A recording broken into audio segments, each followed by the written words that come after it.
दोस्तों, M&C education welcomes you all. M&C education में आप सबों का बहुत बहुत स्वागत। आज के इस क्लास में हम रीजनिंग का एक बहुत ही इंपॉर्टेंट, बहुत ही महत्वपूर्ण टॉपिक लेने जा रहे हैं। वो है सिंपल अरेंजमेंट्स। सिंपल अरेंजमेंट्स क्या है उसको हम जानेंगे आज के इस सेशन में, और उसके बेसिस पर किस तरह के क्वेश्चन आते हैं। अगर हम उसकी बात करें तो जैसे सीटिंग अरेंजमेंट से रिलेटेड आपके पास क्वेश्चंस आते हैं, या फिर टॉलर देन या शॉर्टर देन वाले बेसिस पर कि A is taller than B, B is shorter than C, इस तरह के अरेंजमेंट्स वाले क्वेश्चंस आपने देखे होंगे। या फिर किसी सर्कुलर टेबल पे बिठाने का, कि मतलब सेंटर की तरफ फेस करके कुछ लोग बैठे हुए हैं, इस तरह के क्वेश्चंस देखे होंगे।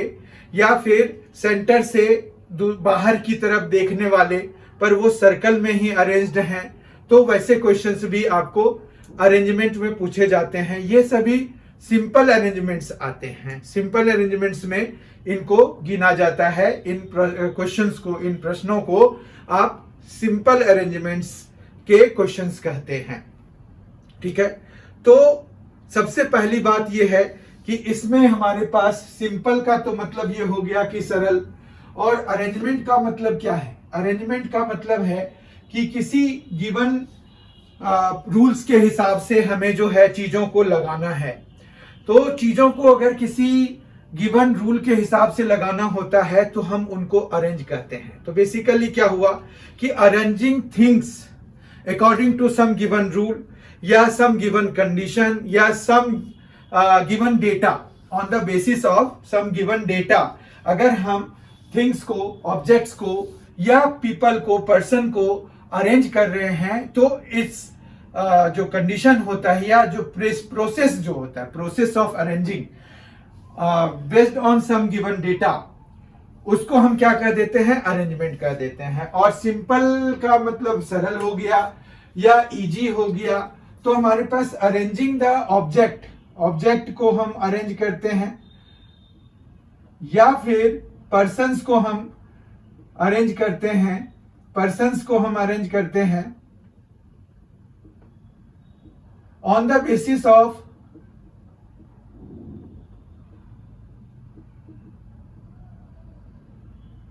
सम डेटा। तो जब इस तरह का है कि किसी हमें एक चीज दिया हुआ रहेगा, एक रूल दिया हुआ रहेगा, क्लू दिया हुआ रहेगा, जिसके की बेसिस पर हमें चीजों को अरेंज करना है, हमें पर्सन्स को अरेंज करना है। अब वो चाहे सीटिंग अरेंजमेंट से हो, सीटिंग अरेंजमेंट में सर्कुलर वाले केस में भी हम देखेंगे अलग अलग, जैसे रेक्टेंगुलर, जैसे जो हमारा जो टेबल है वो रेक्टेंगुलर टेबल के हम अराउंड भी कर सकते हैं, स्क्वायर टेबल के अराउंड भी हमें पूछ सकते हैं, या सर्कुलर टेबल के अराउंड पूछ सकते हैं। नॉट एग्जैक्टली सर्कुलर, ओवल के अराउंड पूछ सकते हैं, पर ओवल हो गया, सर्कल हो गया, वो एक ही बात हो गई। या रेक्टेंगल और स्क्वायर्स के भी केसेस जो है हम सर्कुलर अरेंजमेंट्स में ही देखते हैं। तो इस तरह से हमारे पास कुछ कैटेगराइजेशन है कि किस तरह के क्वेश्चंस पूछे जा सकते हैं। अरेंजमेंट के बेसिस पर जो क्वेश्चन पूछे जाते हैं उसमें एक डेटा दिया हुआ रहता है, वो आपको बहुत अच्छे से फॉलो करना है। यहां पर भी वही मूल मंत्र है जो हमने फैमिली ट्री के वक्त में किया था।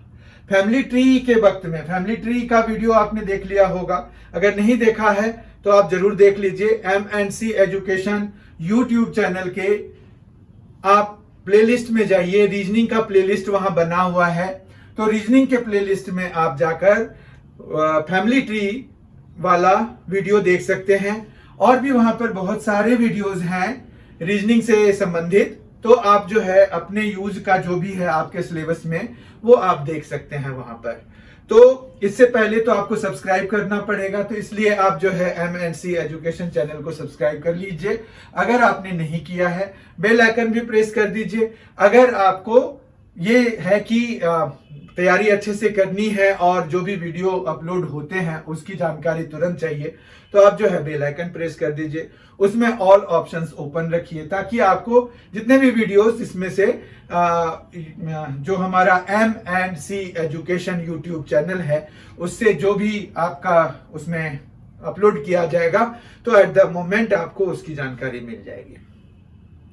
तो ये बात थी। तो हमने जो वहां पर फैमिली ट्री में हमने ये बहुत ही ज्यादा स्ट्रेस के साथ डिस्कस किया था कि कोई भी चीज आप खुद से एज्यूम नहीं करें जब तक कि वहां पर लिखा ना हो या उसके लिए स्ट्रॉन्ग बेसिस ना बन रहा हो।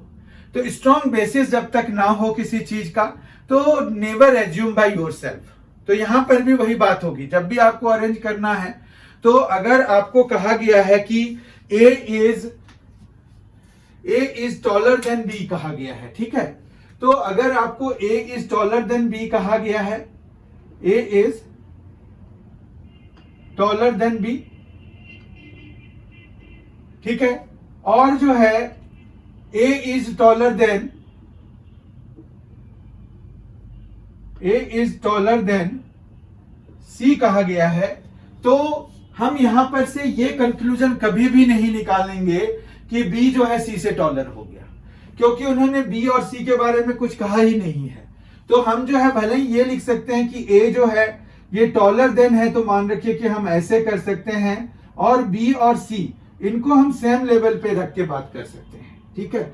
अभी हम ऐसा नहीं कर सकते कि A is greater than B greater than C, मतलब A is greater than B greater than C, मतलब उस तरह का अरेंजमेंट नहीं कर सकते। क्यों? क्योंकि हो सकता है ना कि C भी B से बड़ा हो। तो यहां पर एजम्पशन तो बिल्कुल भी वर्जित है, प्रोहिबिटेड है, एकदम से आप कुछ भी अपने मन से एज्यूम नहीं करिए, नहीं तो आपका रिजल्ट गलत हो जाएगा, उसके चांसेस बहुत ज्यादा हो जाते हैं, ठीक है। तो एजम्पशन को जिस तरह से हमने फैमिली ट्री में मना किया था उसी तरह से यहां पर भी। इनफैक्ट आप रीजनिंग के हर एक सेक्शन में देखेंगे कि आप खुद से एज्यूम करने का वहां पर काफी रहता है, मतलब क्वेश्चन जो है हमें प्रवोक करता है कि हम अपने से कुछ कंक्लूजन निकाल दें। तो वही जो प्रोवोकेशन है उससे हमें अपने आप को बचाना है, ये बहुत ही बड़ी बात है, आप बहुत ध्यान से समझिए इस चीज को।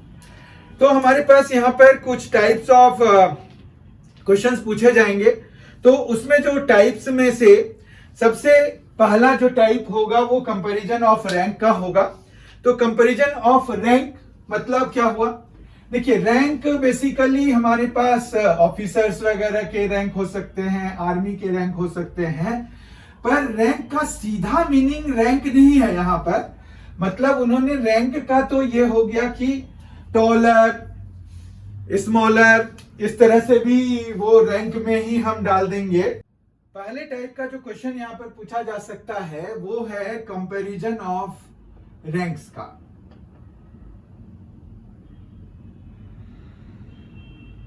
Comparison of ranks.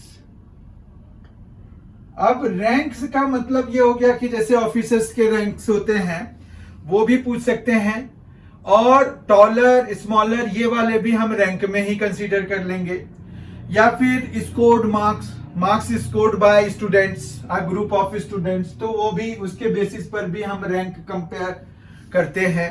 आपका भी सिलेक्शन जो होता है वो रैंक के बेसिस पर होता है, जिनकी रैंक जो है उस रेंज में आ जाता है उनका सिलेक्शन हो जाता है।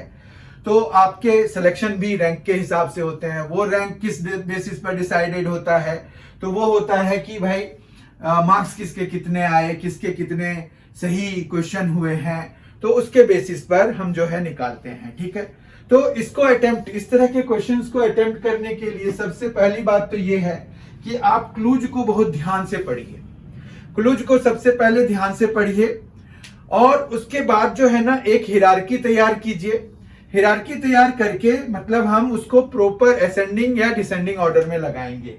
तो यहाँ पर जो है कंपैरिजन ऑफ रैंक्स में सबसे पहली बात तो यही है कि आप असेंडिंग या डिसेंडिंग ऑर्डर में उसको लगाएंगे, जैसे भी वो कहते हैं, है ना। तो डिसेंडिंग ऑर्डर में हम लगाएंगे, असेंडिंग ऑर्डर में हम लगा देते हैं, या डिसेंडिंग ऑर्डर में हम लगा देते हैं। ठीक है, तो हमारे पास जो है ऑर्डर यहाँ पर इंपॉर्टेंट हो जाता है कि हम जो है जो भी क्लूज दिया हुआ है उसके बेसिस पर हम लगाएंगे। फिर से एक बात यही है पंचलाइन कि आप कभी भी अपने हिसाब से कुछ भी एज्यूम नहीं करिएगा। जैसे a is taller then b और a is taller then c है, तो आप कभी ये एज्यूम मत कर लीजिएगा कि b जो है टॉलर देन c हो गया, जब तक कि आपको उसके लिए सपोर्टिव डेटा कुछ अवेलेबल ना हो। तो फिर दूसरा जो आपको रहेगा टाइप, वो रहेगा कि सीक्वेंशियल ऑर्डर। मतलब सीक्वेंशियल ऑर्डर का क्या मतलब हुआ कि कोई भी घटना है, एक घटनाक्रम आपको दिया हुआ रहेगा कि वो किस समय कौन सी घटना हुई है, कौन पहले हुआ है, कौन बाद में कौन सी घटना हुई है, कौन सी घटना पहले हुई है, तो उसके बारे में आपको दिया हुआ रहेगा। तो वो क्या हो गया, एक सीक्वेंशियल ऑर्डर के बेसिस पर आपको क्वेश्चन पूछेंगे। तो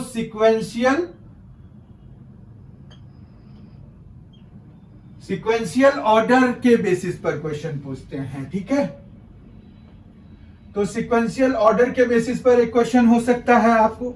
यहां पर भी है कि आप इंफॉर्मेशन को बहुत ध्यान से पढ़िए, गिवन इंफॉर्मेशन को आप बहुत ध्यान से पढ़िए और जो है राइट सीक्वेंस बनाइए उनको देख करके। ठीक है, राइट सीक्वेंस राइट ऑर्डर में बनाइए और उसके बाद जो क्वेश्चन है उसको आप अटेम्प्ट करिए।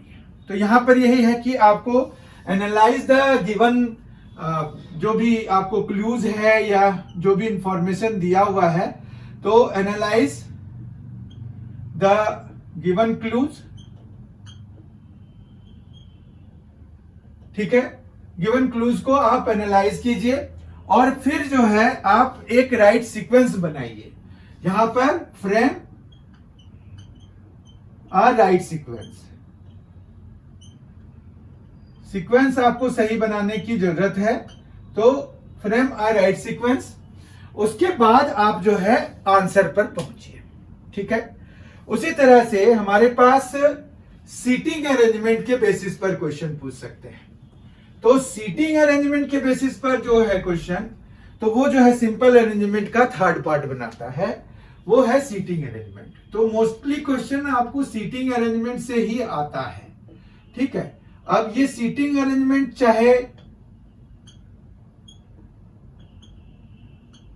किसी रो में हो जाए या किसी रो में बैठा दिया, किसी बेंच पे बिठा दिया, या फिर किसी सर्कुलर टेबल के अलोंग बिठा दिया, किसी रेक्टेंगुलर टेबल के अलोंग बिठा दिया, या किसी स्क्वायर टेबल के अलोंग बिठा दिया, तो ये process of arranging items according to some given data is the arrangement. तो सीटिंग अरेंजमेंट इज की हमें अगर पर्सन्स को बिठाना है, अब सीटिंग अरेंजमेंट में ही ऑब्जेक्ट्स को भी प्लेस करने का हम बना लेंगे।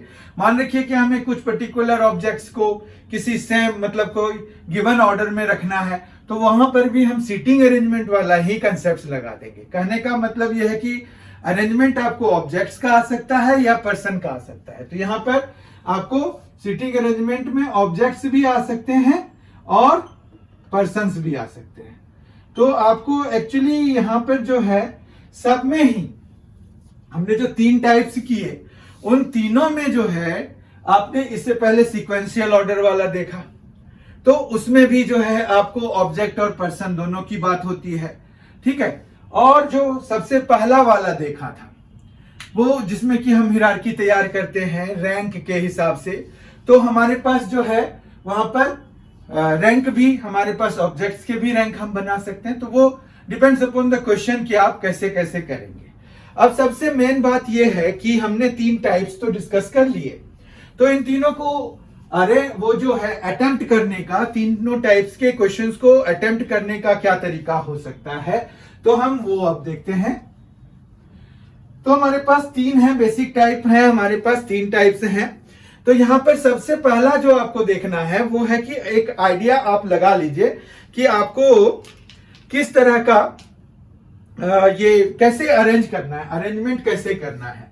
तो हम यहां पर स्टेप 1 अगर देखें, स्टेप 1 है हमारे पास कि सबसे पहले आपको एक आइडिया लगा लीजिए कि उस सिचुएशन, कौन सा सिचुएशन, कैसा सिचुएशन दिया हुआ है, आपको किस तरह से अरेंजमेंट करना है, ठीक है, जिसके बेसिस पर आपको चीजों को अरेंज करना है।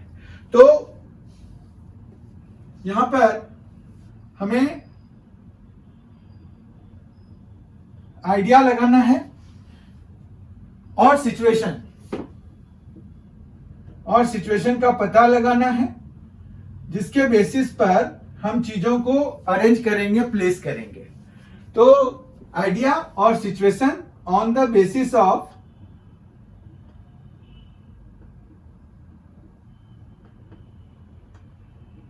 which we are asked to arrange the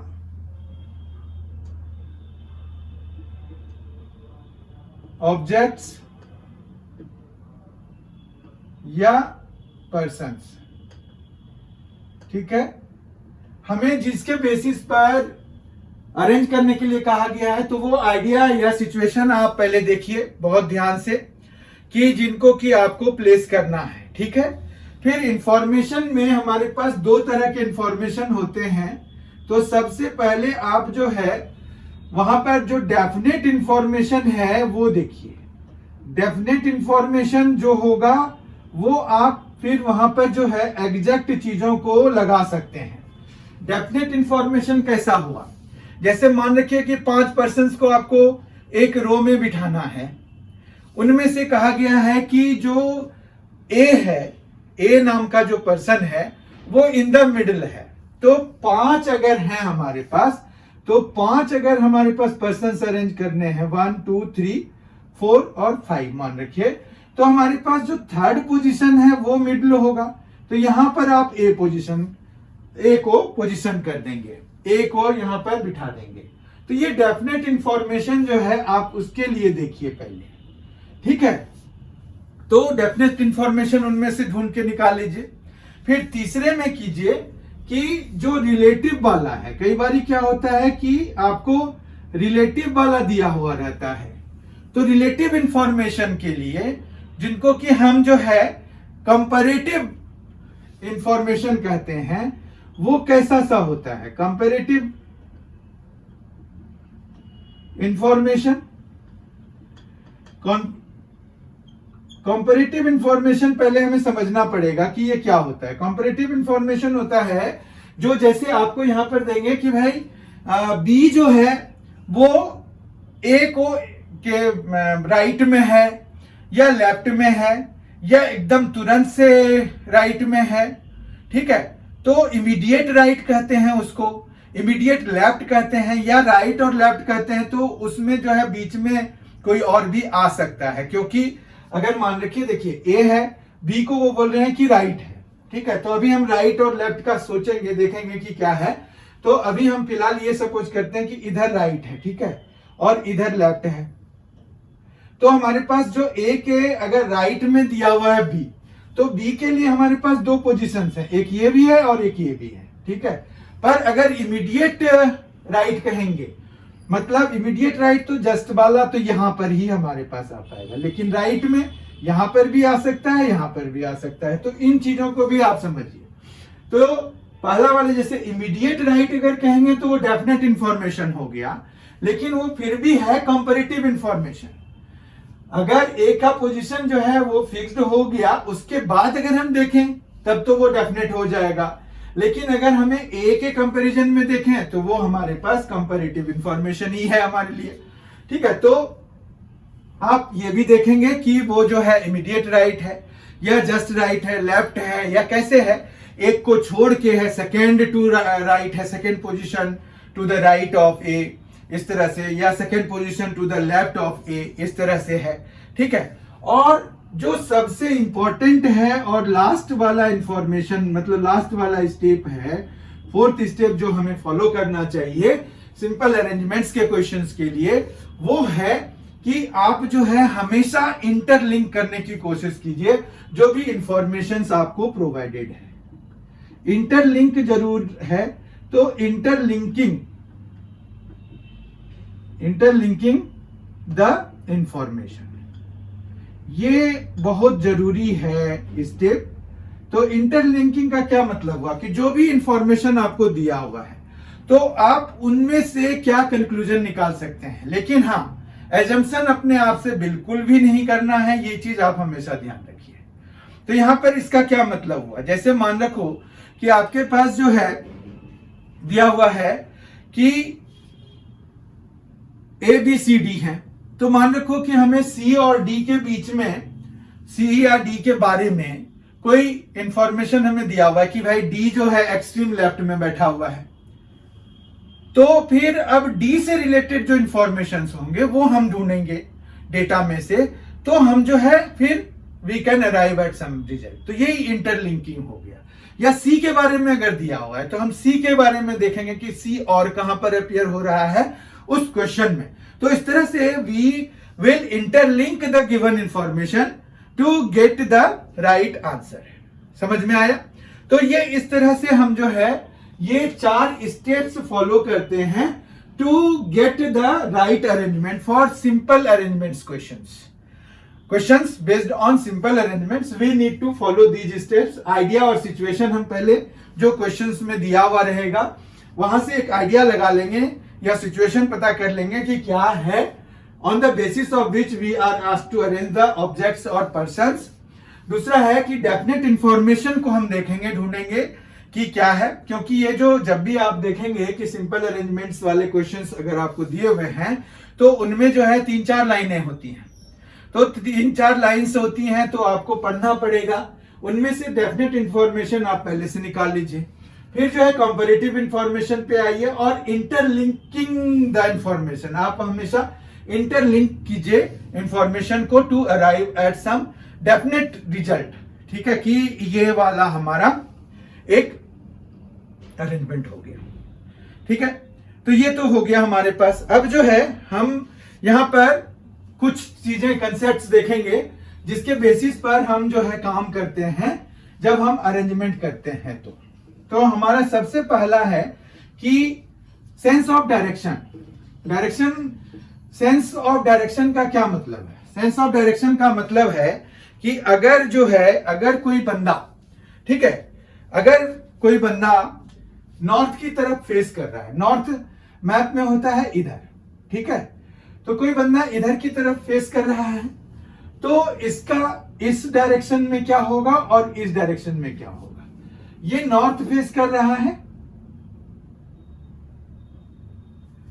तो ये जो है इसका लेफ्ट होगा, ठीक है, और ये इसका राइट होगा। और अगर कोई चीज नहीं दिया हुआ है, कोई इंफॉर्मेशन नहीं दिया हुआ है कि वो किधर फेस कर रहा है, किस डायरेक्शन में फेस कर रहा है, तो यही डिफॉल्ट डायरेक्शन भी हम लेते हैं। ठीक है, तो ये डिफॉल्ट डायरेक्शन भी हो गया, डिफॉल्ट डायरेक्शन। और डिफॉल्ट डायरेक्शन में हमें क्या रखना होता है कि भाई to the facing towards north, और इधर राइट होगा। तो ये आप ऐसे खड़े होके देख सकते हैं कि राइट इधर है और लेफ्ट इधर है। ठीक है, तो आपके पास दिक्कत नहीं आएगी। अब कोई मान रखिए कि साउथ फेस कर रहा है, मतलब इधर नीचे को फेस कर रहा है, तो जब वो सामने से बंदा फेस कर रहा है तो हमारा राइट और लेफ्ट का डायरेक्शन चेंज हो जाएगा। ये राइट बन जाएगा, तो आप जो है इधर घूम के देख सकते हैं, राइट अब इधर आ गया तो इस साइड राइट हो गया, तो लेफ्ट इधर हो गया। ठीक है, तो यहां पर सेंस ऑफ डायरेक्शन की जरूरत है। ये कब? जब वो साउथ फेस करेगा, और ये डिफॉल्ट डायरेक्शन नहीं होता है। मतलब अगर आपको क्वेश्चन में डायरेक्शन नहीं दिया हुआ है तो आप पहला वाला लेंगे, लेफ्ट आप इधर ही रहेंगे। मतलब आप जैसे पेज देख रहे हैं तो आपका लेफ्ट साइड जिस साइड है वही आप लेफ्ट लीजिए, जिस साइड राइट है वही राइट साइड लीजिए। ठीक है, अगर कोई और एडिशनल इंफॉर्मेशन नहीं दिया हुआ है कि वो साउथ फेस कर रहा है कि नॉर्थ फेस कर रहा है, जब तक ऐसी बात नहीं कही गई है तो हम जो है हमारा जो लेफ्ट है वही हम उसका भी लेफ्ट लेंगे और वही हम राइट लेंगे जो हमारा राइट है। ठीक है, तो मतलब हम जो है अपने डायरेक्शन के एज्यूम कर लेंगे same as our own direction. ठीक है, कि लेफ्ट राइट जो भी है, तो मतलब मूवमेंट भी उसी तरह से लेफ्ट मूव हो गया, राइट हो गया, तो वो हम अपने हिसाब से सीखेंगे। ये जो है, ये डायरेक्शन का जो सेंस है, ये आपको वॉकिंग वाले क्वेश्चंस के लिए भी बहुत ही मददगार है। वॉकिंग वाला क्वेश्चन भी होता है कि एक बॉय है, वो अपने स्कूल के लिए निकला अपने घर से, तो वो नॉर्थ साइड इतना किलोमीटर गया, फिर वो राइट टर्न हो गया, तो आप जो है वहां पर भी सेंस ऑफ डायरेक्शन की जरूरत होती है। तो आपने देखा होगा वैसे क्वेश्चंस आपको पूछे जाते हैं। अब जो है हम देख लेते हैं इसका अगला सेक्शन। अगला सेक्शन यह है कि difference between left right and immediate left right. तो ये हमने अभी डिस्कस किया था कि इमीडिएट लेफ्ट राइट क्या होता है। तो ये आपको पता है कि राइट में हमारे पास, वहां पर मैंने आपको दिखाया था कि जैसे ए है बीच में, तो अगर बी हम कह रहे हैं कि राइट में है, तो बी जो है आपके पास यहाँ पर जैसे 5 पोजीशंस थे, तो 5 पोजीशंस में 1 है, 2 है, 3 है, 4 है, 5 है। तो ए यहां पर अगर बैठा हुआ है, अब ये कह रहे हैं कि जो बी है वो राइट में है, तो अगर ये राइट डायरेक्शन तो ये हो गया, राइट डायरेक्शन तो ये हो गया, तो बी आपका यहां पर भी हो सकता है या यहां पर भी हो सकता है, दोनों में से कहीं पर भी हो सकता है। पर अगर आपको इमीडिएट राइट कहेंगे तो आपको ये जो है इमीडिएट राइट यहां पर लेना पड़ेगा, ठीक है। तो इमीडिएट राइट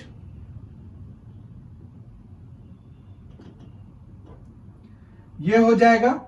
तो ये इमीडिएट राइट जो है ए के कंपैरिजन में इस तरह से हम निकालते हैं, और उसी तरह से इमीडिएट लेफ्ट, और ये वाला पोजीशन जो है हमारा, मान रखिए यहाँ सी है, तो सी जो है इमीडिएट लेफ्ट में होगा, ठीक है।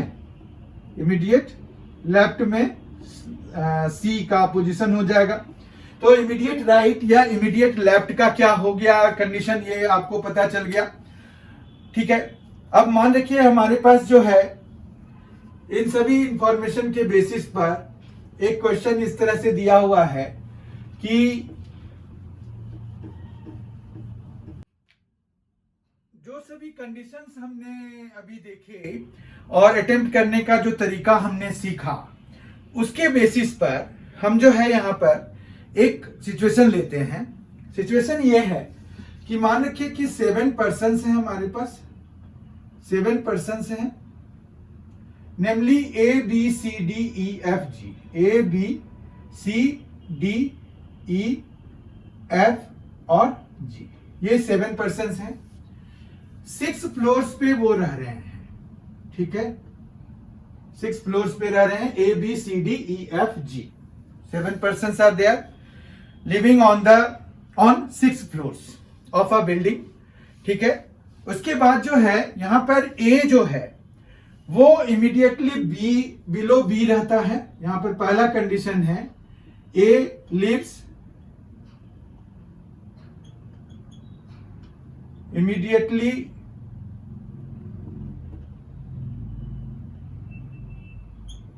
Below B and above E, ठीक है। दूसरा कंडीशन है कि एफ जो है वो 5th फ्लोर पे रहता है और 3 फ्लोर एफ और सी के बीच में है, ठीक है। तो F on 5th floor, 3 floors between F and C, ठीक है। एफ 5th फ्लोर पे रहता है, रहती भी है, मतलब ये तो एफ है तो 5th फ्लोर पे रहता है, और 3 फ्लोर्स हैं उनके और सी के बीच में, एफ और सी के बीच में, ठीक है। ये सिचुएशन भी समझ में आ गया। जो जी है वो शेयर कर रहा है एक फ्लोर, मतलब अपना फ्लोर शेयर्स, हिज हर जो भी है, हिज हर फ्लोर किसी के साथ, ये बताया नहीं है।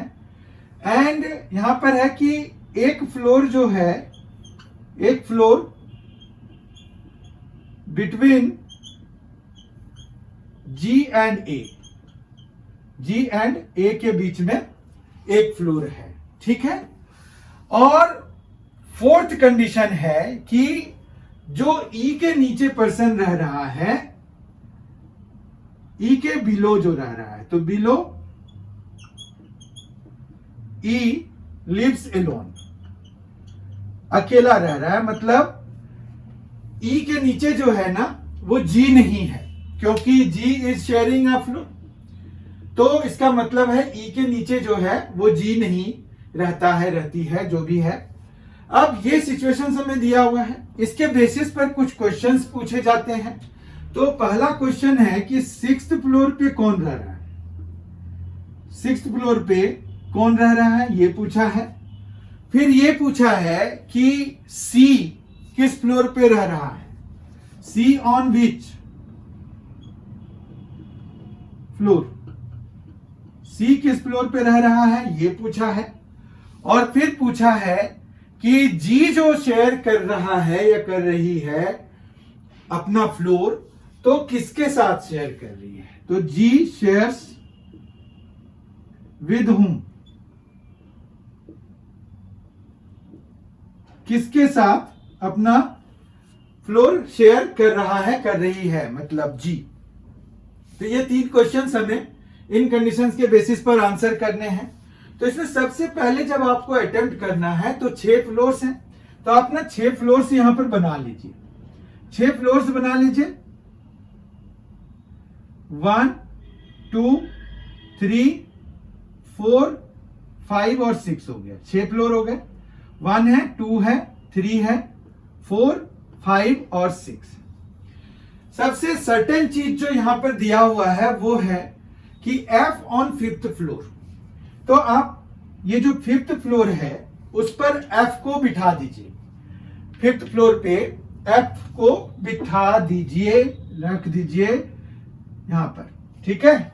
अब जो है A lives immediately below B and above E, मतलब आपको B और A और फिर E, इस पहली लाइन से आपके पास यही मिलेगा। देखिए A lives immediately below B, B के नीचे है, और above E है, तो यानी कि B A E जहां भी जाएंगे ये 3 ऐसे सीक्वेंस बना के जाएंगे, ठीक है। मतलब ये A हमेशा B और E के बीच में होगा। अब जो है यहां पर देखिए बिलो E भी कोई रह रहा है, तो आप इन तीनों को कहां सेट करेंगे, B A E को यहां पर और यहां पर। तो यहां पर B कर दीजिए, यहां पर A कर दीजिए और यहां पर E कर दीजिए, ठीक है। अब जो है E के नीचे जो रह रहा है वो एलोन रह रहा है, मतलब अकेला रह रहा है, तो वो G नहीं हो सकती है, ठीक है। तो हमारे पास G फिर कहां होगा, जबकि G और A के बीच में एक फ्लोर है, तो G का एक पोजीशन तो यहां पर हो सकता था, जो कि डिनाई हो गया इससे कि E जो है, E के नीचे जो रह रहा है वो अकेले रह रहा है। लेकिन यहां कहा गया कि G जो है शेयर कर रहा है फ्लोर, तो A फिर B को छोड़ दीजिए F, यानी कि F के साथ में G रह रहा है, ठीक है। ये हो गया एकदम पक्का सा। उसके बाद जो है हमारे पास ये भी है कि F और C के बीच में 3 फ्लोर है, तो F अगर यहां है तो 1 2 3 को छोड़ दीजिए, तो यहां C आ गया। तो अब एक जो बचा हुआ है D, तो वो ऑब्वियस सी बात है कि यहां पर आ जाएगा। समझ में आ गया कि कैसे अरेंज करते हैं, ठीक है। तो यहां पर जो है हमारे पास 5th फ्लोर से शुरू किया कि भाई F को हमने वहां बिठा दिया।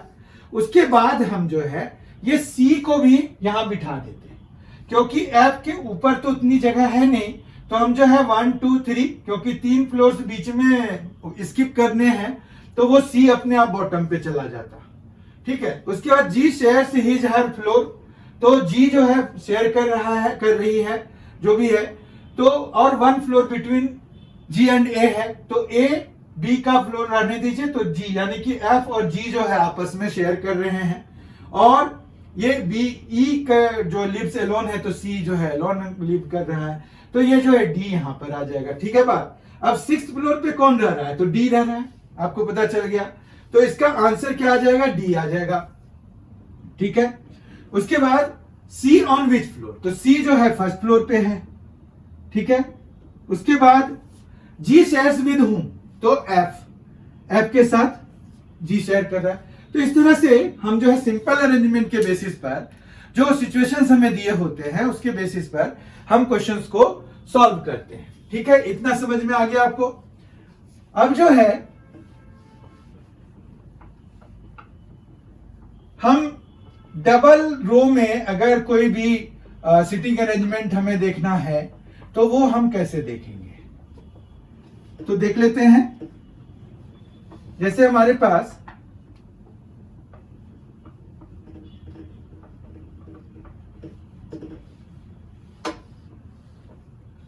डबल अरेंजमेंट में देखना है, ठीक है। तो डबल अरेंजमेंट में कैसे देखेंगे, मान रखिए 2 रो सीक्वेंस हो गया। वो 2 रो सीक्वेंस किस तरह से कि 2 रो सीक्वेंस में हम बेसिकली ये देखना चाहते हैं कि हमें अगर ये सिचुएशन दिया हुआ है कि 2 रोज हैं हमारे पास, एक रो ये है, एक रो ये है, 6 जने बैठे हुए हैं, 1 है, 2 है, 3 है, 1 है, 2 है, 3 है, ठीक है। तो इनमें जो जैसे पोजीशंस का होगा तो वो कैसे कैसे हम ले सकते हैं। मान रखिए कि यहाँ पर U बैठा हुआ है, यहाँ पर V बैठा हुआ है, यहाँ पर W बैठा हुआ है, यहाँ पर X है, यहाँ पर Y है और यहाँ पर Z है। तो हमारे पास U जो है X के ऑपोजिट है, V जो है Y के ऑपोजिट है और W जो है Z के ऑपोजिट है। फिर यहाँ पर ये हम अगर ये मान रहे हैं कि ये फेसिंग ईच अदर हैं तो हमारे पास ये तो चलो ऑपोजिट वाले हो गए, ठीक है। इसी तरह से यहां पर जो है ये कैसे बनेंगे, ये जैसे एक दूसरे को फेस कर रहे हैं तो U X के ऑपोजिट है, V Y के ऑपोजिट है, W Z के ऑपोजिट है, ये तो हमें पता चल गया। उसके बाद जो है हमारे पास U और Z डायगोनली ऑपोजिट हैं, W और X डायगोनली ऑपोजिट हैं, तो ये हमें डायगोनली ऑपोजिट हो जाएंगे, ठीक है। अब जो है आप देखिए ये चूंकि इधर को फेस कर रहा है V, तो V के लेफ्ट में है W, इसके लेफ्ट में है और राइट में है हमारा U, जबकि Y के राइट में है Z और Y के इसमें लेफ्ट में है X, ठीक है। क्योंकि Y वाला जो है इस तरह से जब हम रहेंगे फेसिंग द बोर्ड तो हमारा जो डायरेक्शन होगा वही है, तो राइट साइड में ये Z हो गया और लेफ्ट साइड में X हो गया। जबकि ये ऑपोजिट मतलब हम इस तरह से जब हो जाएंगे तो ये हमारा लेफ्ट हो गया, तो लेफ्ट साइड में W हो गया और राइट साइड में U हो गया। तो ये डायरेक्शन का सेंस आपको जरूरी है पता करना कि कैसे हम जो है डायरेक्शंस लेते हैं। ये आपको काम आएगा जब 2 रो अरेंजमेंट आपको उसके बेसिस पर क्वेश्चन पूछेंगे तो, ठीक है। एक तो ये हो गया। उसके बाद हमारे पास आता है बहुत ही इंपॉर्टेंट, वो है सर्कुलर अरेंजमेंट। कि एक सर्कल में अगर आपके पास अरेंजमेंट दिया हुआ है तो सर्कुलर अरेंजमेंट हो गया।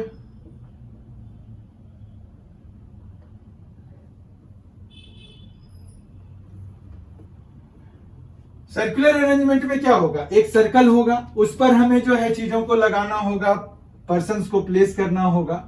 तो मान रखिए कि हमने एक सर्कल इस तरह से लिया, तो अगर हमें इस पर 4 बिठाने हैं, 4 जनों को बिठाना है, तो हम जो है 4 जनों को इस तरह से बिठा सकते हैं, ठीक है। यहां पर बिठा सकते हैं।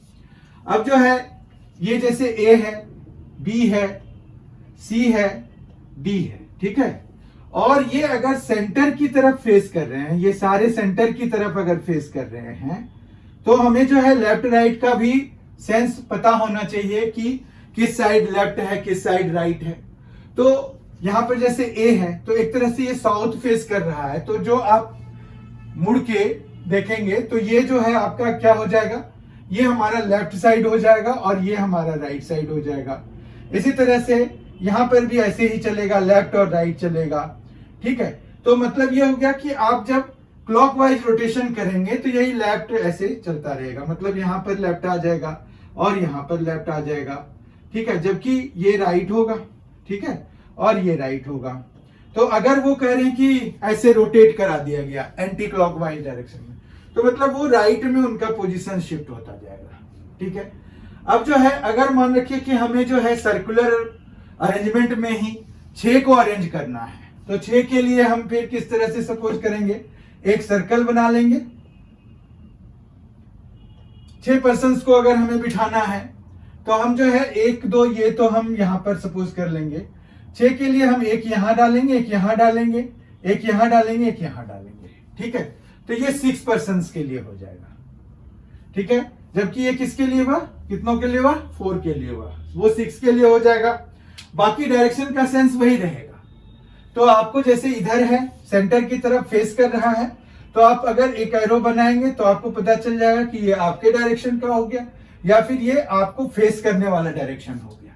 तो आप जो है लेफ्ट राइट अपने हिसाब से जैसे मुड़ के देख लीजिए, कंफर्म कर लीजिए कि कौन सा साइड लेफ्ट होगा, कौन सा राइट होगा, ठीक है। तो जैसे ये है तो ये यहाँ पर लेफ्ट होगा, ये राइट होगा। तो ये जो है लेफ्ट ऐसे ऐसे घूमते घूमते, तो यहाँ पर लेफ्ट इधर हो जाएगा और ये राइट हो जाएगा। ये ऐसे चलेगा ना, तो ये राइट बाद में आएगा और लेफ्ट पहले आगे आगे चल रहा है। तो ये 6 जनों को अगर हमें सर्कुलर टेबल पे बिठाना है, अब यही सर्कुलर टेबल का जो है शेप आप चेंज करके रेक्टेंगुलर बना सकते हैं। अगर रेक्टेंगुलर बनाइएगा तो उसमें जैसे अगर आपको 5 जनों को बिठाना, 6 जनों को बिठाना है तो आप इस तरह से बिठा सकते हैं, ठीक है। या फिर अगर मान रखिए कि हमें 2 ही इसमें बिठाना है, तो जो हम अभी जस्ट किया कि 2 रो वाला अरेंजमेंट जो है वो वाला हम लगा लेंगे, ठीक है। तो इस तरह से अब मान रखिए कि यहाँ पर अगर 6 की जगह 8 हो जाए, ठीक है, तो ये बहुत बड़ी बात नहीं है। 6 की जगह अगर 8 हो जाए तो आपको इसमें और 2 लाइनें डालनी है, ये दोनों डाल दीजिए तो ये 8 के लिए अरेंजमेंट हो जाएगा। समझ में आया? देखिए आप 8 पर्सन हो गए इसमें। तो इस तरह से हम जो है सर्कुलर अरेंजमेंट का भी काम करते हैं। तो सिंपल अरेंजमेंट्स में इतने थे। हमने क्वेश्चंस देख लिए कि कैसे कैसे मतलब एक क्वेश्चन हमने डिस्कस किया तो उससे काफी कुछ पता चला होगा। बाकी जब हम क्वेश्चंस करेंगे इसके बेसिस पर, जब हमें प्रैक्टिस टाइम वाला जो आएगा तो उसमें जो है क्वेश्चंस वाले जो हमारे वीडियोस आएंगे उसमें भी हम इस तरह से सिचुएशंस डिस्कस करेंगे, तो आपको उसमें कम से कम टाइम लगेगा। इसमें सबसे पहली बात यह है कि आपका प्रैक्टिस बहुत ज्यादा मैटर करता है। अगर आप जितना भी प्रैक्टिस करेंगे, मतलब आप जितना भी टाइम देंगे इस पे, तो आपको उसका जो है बैक मिलेगा, मतलब वो जो है आपको उसका फल मिलेगा। बहुत ही जल्द हम मिलेंगे। Thank you for watching until this point. क्योंकि जो अगर आप पूरा नहीं देखेंगे तो आपको पता नहीं चलेगा। तो जो भी आप वीडियो देखिए, यूट्यूब वाला जो भी एजुकेशनल वीडियो है वो आप अंत तक देखिए ताकि आपको पता चले कि उसका कंटेंट क्या है। अगर वो अच्छा है तो जरूर कमेंट कीजिए, और अगर बुरा है तब भी बताइए कि उसमें क्या कमी है, ताकि जो भी उसको अपलोड कर रहे हैं तो वो अपने में सुधार लाने का प्रयास करें। कमेंट से कभी भी मत डरिए। डरने की बात क्या है, कमेंट जरूर कीजिए, थोड़ा सा टाइम लगेगा लेकिन इससे बहुतों का भला हो जाएगा। क्योंकि वो फिर अपनी कमियों को दूर करके अगर वीडियो अपलोड करेंगे तो उससे बहुत लाखों लोगों का फायदा होगा। बहुत सारे हैं, डिजर्विंग कैंडिडेट्स हैं। बहुत ही जल्द हम मिलेंगे। अगर आपने M&C एजुकेशन चैनल को सब्सक्राइब नहीं किया है तो जरूर कर लीजिए। Thank you so much for being with us. Thanks a lot. Enjoy yourself.